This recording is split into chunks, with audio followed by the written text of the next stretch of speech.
Hey guys, my name is Chelsea and welcome back to my channel. For today's video, we're talking about my Bookish Christmas wish list.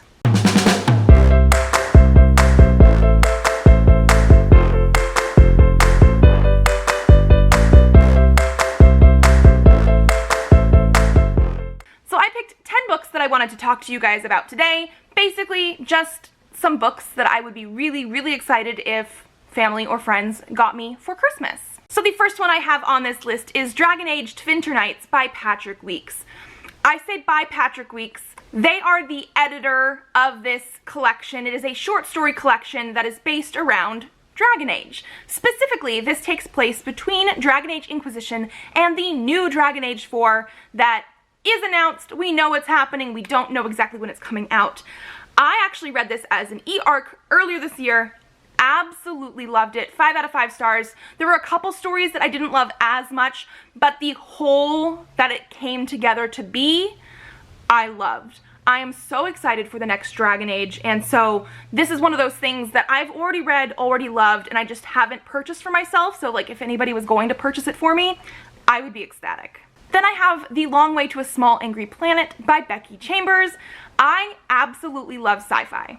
Young adult sci-fi, middle grade sci-fi, adult sci-fi. Sci-fi is my jam, and this is a really popular adult sci-fi series, and I just never picked it up and started it. The main reason is because the last book was not out yet, and I think if it's not out currently, it's coming out at the beginning of next year, but that means I should start this series because we are very close to having it all completed. I've heard so many good things. I've heard it compared to like Firefly and Mass Effect and like found family stuff. Part of the reason I have not bought this for myself yet is because there are two different covers, which happens a lot. We have the US cover and we have the UK cover. The only thing is, this is one of those times where I actually don't know which one I prefer. The US covers remind me a lot of like Firefly-esque ships and like that sort of text on the cover, but then the UK ones are still gorgeous. So I had a dilemma. I haven't purchased it for myself, but I would love to read them. Then I have Skyward Volume 3 by Joe Henderson. This is the third and I think final volume of the Skyward comics. I read the first one a couple years ago. I read the second one I think last month. These are so much fun.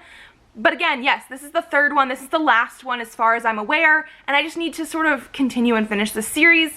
This one follows our main character of Willa, who lives on an Earth where the gravity has basically been turned off. People get to float around, but it is also very dangerous to do that because if you aren't aware of your surroundings or don't have a way to go back down or hold on to things, you can float out to space and die. This is an amazing world. I love the characters, and yes, I need the third volume. Then I have Daughter of Smoke and Bone by Laini Taylor. This is another popular YA series from like the early 2010s I have never read. And I have always wanted to read this series. The covers have been okay.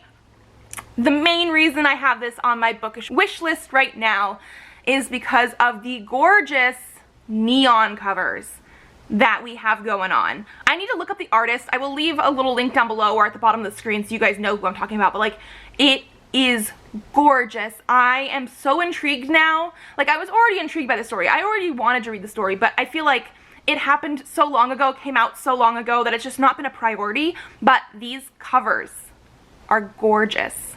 Then I have the Princess Diaries by Meg Cabot. This is a similar situation to the last one. We have new covers.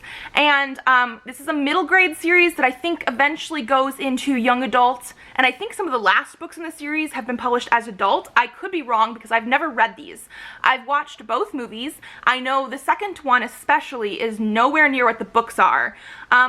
But the books just seem like a good ride. I used to love Meg Cabot. I haven't read anything recently by her, but the reason why I want to read these now, especially, are the new covers. I don't know, there's just something about them that is drawing me in, and I want it. Then we have Strangelove by Anne Aguirre. I've actually read this already. I read it earlier this year. This is going to probably be one of my top books of 2020. I absolutely loved it. It is self-published by Anne Aguirre, even though she does do other books that are more traditionally published, but this is a sci-fi romance that definitely, again, reminds me of like Mass Effect vibes. It is sort of like The Hunger Games meets The Bachelor. There's a lot going on. There's a talking dog. I just want a physical copy to have on my shelves. I read it as an ebook. I still have the ebook. I'll probably reread it before the second book, the companion novel, comes out next year, but I want a physical copy. Then we have Soul of the Sword by Julie Kagawa. This is the second book in the Shadow of the Fox series. I read Shadow of the Fox earlier this year. Absolutely love it. 5 out of 5 stars. It is a trilogy, I'm pretty sure, and so I just want to continue in that series. Also, All Systems Red by Martha Wells. This is very, very similar to Strangelove. I actually read it earlier this year on ebook, gave it 5 out of 5 stars, and I just want to have a physical copy for myself. I want it on my shelves. This one follows Murderbot, so basically we have like an AI cyborg situation. I'm not entirely sure. It's a very unique robotic situation because of the fact that Murderbot is robot or computerized, but also has human skin or something like that. But they are protecting a like scientific team and things start to go wrong. They are novellas for the first 3 or 4, and then like there is a novel as well. But I need to continue in the series, but I want to have my hands on the first one. Then I have Slay by Brittany Morris. This is just a book that I keep hearing really, really good things about, and I want. It's about a black girl who is like a game programmer. I don't know much else, but I love video games, and this just sounds like a super cool concept, and the cover is gorgeous, so I want it. And then finally we have Lock Every Door by Riley Sager. I own every other Riley Sager book that has been out except for this one.